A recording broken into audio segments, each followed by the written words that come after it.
With human exploration of Mars becoming more and more real, interplanetary space travel will soon become a reality.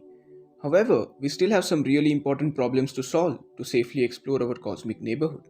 For instance, with the current chemical rockets, a trip to Mars can take anywhere between 7 to 9 months. This means 7 to 9 months of exposure to deadly cosmic radiations, which can cause all sorts of serious health problems. So, in order to protect the flight crew, we have two options.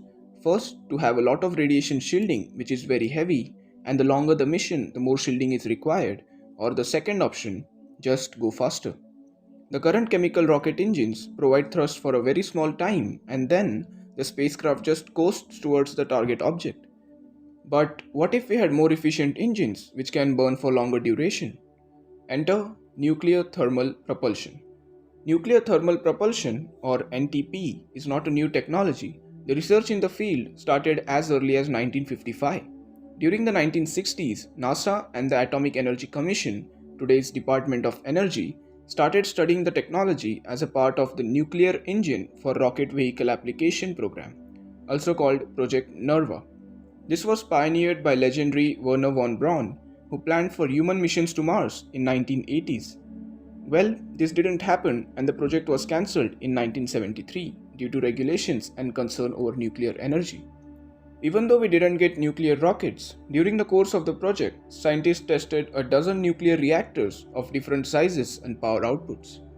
However, we'll still need chemical rockets to reach orbit as nuclear engines cannot provide very high thrust. But once in orbit, nuclear engines clearly outweigh its chemical counterparts. Traditional chemical rocket engines work on the basis of combustion, where a flammable gas is burnt with oxygen and the byproduct is thrown out of the nozzle, providing thrust. On the other hand, the nuclear thermal rockets work a bit differently. In NTP rockets, liquid propellant like hydrogen is used. Hydrogen is pumped inside the reactor core, where a small ball of uranium undergoes fission. This releases a tremendous amount of heat, which heats up the hydrogen to about 2500 degrees Celsius.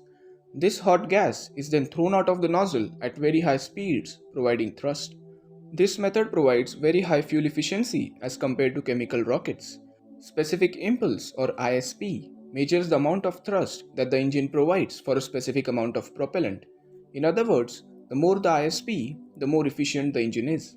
For example, the current most efficient chemical engine, the Russian RD-0146D, a vacuum optimized engine, has ISP of 473 seconds. On the other hand, a nuclear thermal engine can get an ISP of 900 seconds, almost twice that of the current most efficient engine. This is because lighter gases are easier to accelerate. In chemical rockets, when hydrogen and oxygen is used as fuel, they produce water vapor, a much heavier byproduct than hydrogen that is used in the NTP systems. This leads to greater efficiency and allows the rocket to travel farther on less amount of fuel. This can reduce the transit time between Earth and Mars to just 100 days or about 3 to 4 months. This efficiency, coupled with the fact that we don't need to carry oxygen, means we can either go very fast or take more payload to a given destination. Along with this, the efficiency provides us with wider launch windows.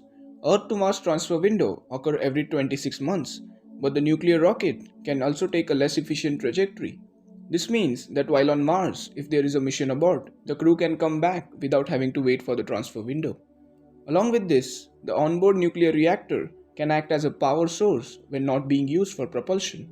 This means the nuclear rockets can easily function in outer solar system where the solar energy cannot provide efficient power. So, with all these pros, why are we not using nuclear rockets? Well, there are some concerns like what if the rocket launch fails and the radiation is leaked into the atmosphere? And the nuclear reactor will also act as a source of radiation for the crew along with the cosmic radiation. However, the reduced transit time outweighs the radiation exposure dramatically. With the recent advancement in the material science and nuclear technology, nuclear powered rocket look more feasible than ever before. In 2019, NASA resumed the research in nuclear thermal propulsion with a funding of $125 million. So, what's different this time?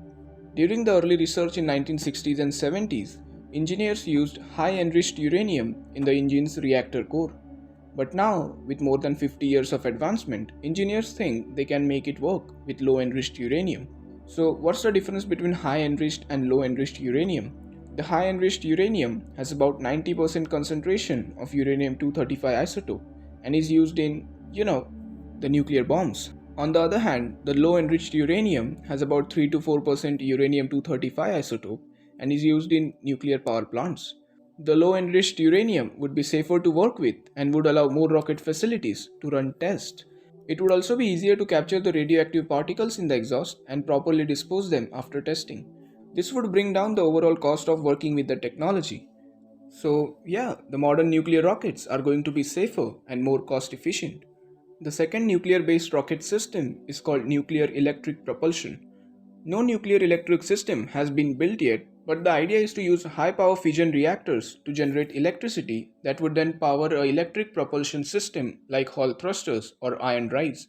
This would be very efficient, about 3 times better than the nuclear thermal propulsion. Since the nuclear reactor can create a lot of power, many individual electric thrusters can be operated simultaneously, generating a good amount of thrust.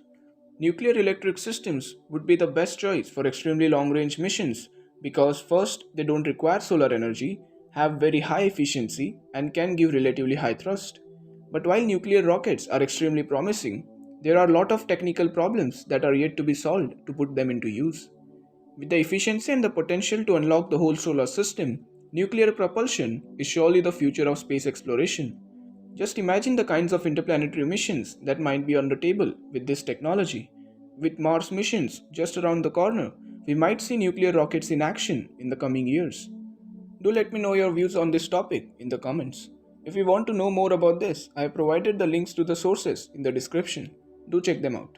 As always, if you like the content, do consider subscribing the channel. Thanks for watching. Have a nice day.